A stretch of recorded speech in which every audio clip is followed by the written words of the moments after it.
खुलुमबाय गिबि गिबियावनो जोंनि आहम बोराइ बाथौ इंराजि फरायसालियाव नोंथांखौ बरायनाय जाबाय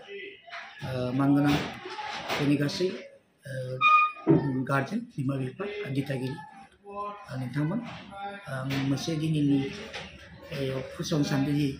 जोंनि आहम बोराइ बाथौ इंराजि फरायसालिया 2025 मायथाइनि नार्सारि क्लासनि जागायनाय सेक्सन बेयाव जोङो नार्सारिनि मुं थिसननायखौ जों जागायबाय बेनिखायनो जायफोर बिमा बिफा गावबा गावनि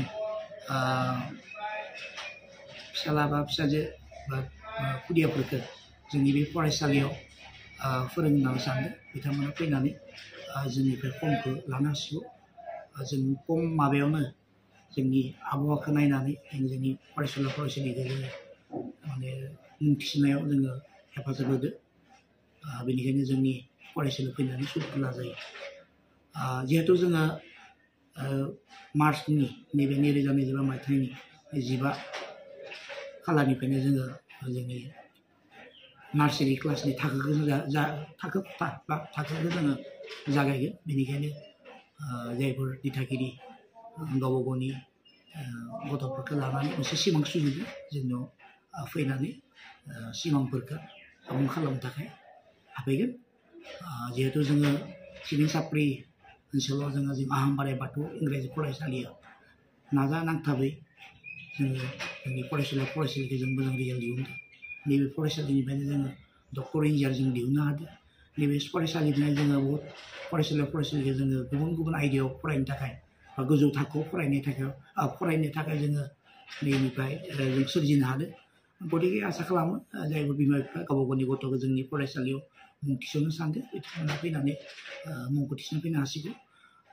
आरो लोगोसे जोङो मोनसे फोसावनो सानदोंदि जिहेतु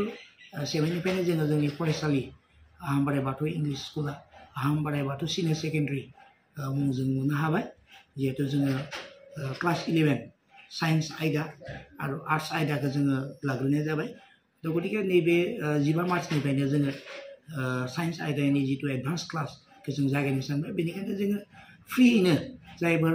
फरायसालिया साइन्सआव फरायनो बा साइन्सआव फरायनो होनना सानदों बिथांमोना जों आहम बोराइ बाथौ इंराजि फरायसालियाव फैनानै फर्मखौ लाफैनो हायो बा सुलु लाफैनो हायो आरो जोङो जिहेतु जे क्लासखौ जागायसिगोन बेनिखायनो एडभान्सै क्लासखौ मोननो हागोन आरोखि लाग्रोनो हागोन मानो होनबा आजिखालि मुगाया जिहेतु जों मिथिगौ बारायनाय मुगा जाय मुगायाव जों एडभान्स नङाबा जोङो मा होनो माखासे कम्पिटिटिभआनो जा माखासे माबा एग्जामावनो जोङो बारा सम मोनहैया आरोखि जों जेब्लानाखि एडभान्स क्लास लायो अब्ला जों गावखौनो गाव प्रिपेयार्ड बा वेल प्लान जाना थायो बेनि थाखायनो जों जोंनि फैबाय थानाय फरायसालिफोरखौ जों बे खाबुखौ होनाय जादों बेयावनो मोनसे फोसावनो सानबावदों जिहेतु जोंनि आहम बोराइ बाथौ इंराजि फरायसालिया जायफोर निउ कामार्स गोदानै गुबुन गुबुन फरायसालिनिफ्राय फैनानै जोंनाव मुं थिसननो सानदों बिथांमोननोबो जों खाबु होनाय जादों जों इतिमध्य दिनैनिफ्राय जों फर्म इस्यु खालामबाय बिथांमोना फर्मखौ लांनानै जाहाथे गावबा गावनि फरायसालिनि मुंजों लोगोसे पेन नाम्बार इउदा स्कुल कड लोगोसे आपार आइडि बेफोरखौ बे कलम दों बे कलमाव साबमिट खालामनांगोन लोगोसे जुदि पेन नाम्बार गैयाबा इउदास गैयाबा माखासे खौरांखौ आंनाव लाफैनो हासिगौ मानो होनोबा आङो जिहेतु दानि आथिखाल मुगायाव जिहेतु इडुकेसन पलिसिया वान नेसन वान आइडि खारगासिनो दङ गतिके जोंनि फरायसालिफोरनाव जुदि इउदास गैयाबा बा आइडि नाम्बार गैयाबा पेन नाम्बार आपार आइडि गैयाबा एसे माने उनाव जेंनाजों मोगा मोगि जानो गोनां जायो गतिके थाबैनो जायफोर जोंनि दिथागिरिफोरा गावबा गावनि जायफोर फरायसालि बा गथ' गथायनि पेन नाम्बार बा आइडि नाम्बार गैया थाबैनो बेखौ खालामनानै गाहाम आरो जोंहा जोंनि आहम बोराइ बाथौ इंराजि फरायसालिया बे खाबुखौ होदो लोगोसे जोङो जायफोर निउ कामार्स बिथांमोना क्लास 1निफ्राय लानानै 8सिम एन्ट्रेन्स होजागोन मानो होनबा 9आव जोङो बेफोरबायदि सुबिदाखौ होनाय जाया 9आव माने एसे खम माने सम मोनि एग्जाम प्रिपेयारनि थाखाय जायनि जाहोनाव माखासे फरायसालिफोर जोङो आवगायहोनो हाया गतिके जों 8सिमल' जों होनाय जायो जाहाथे जों 8निफ्रायनो जों फरायसालि जोङो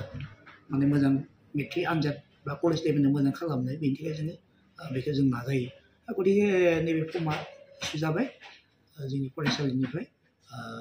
नोंथां गार्जेनफोरना बे फर्मखौ लांफैनो हागोन आरो मार्चनि 20 तारिख 20 मार्च 2020 मायथाइ खालार खालि जेरै एन्ट्रेन्सआव बाहागो लाफैनायखौ खावलायबाय।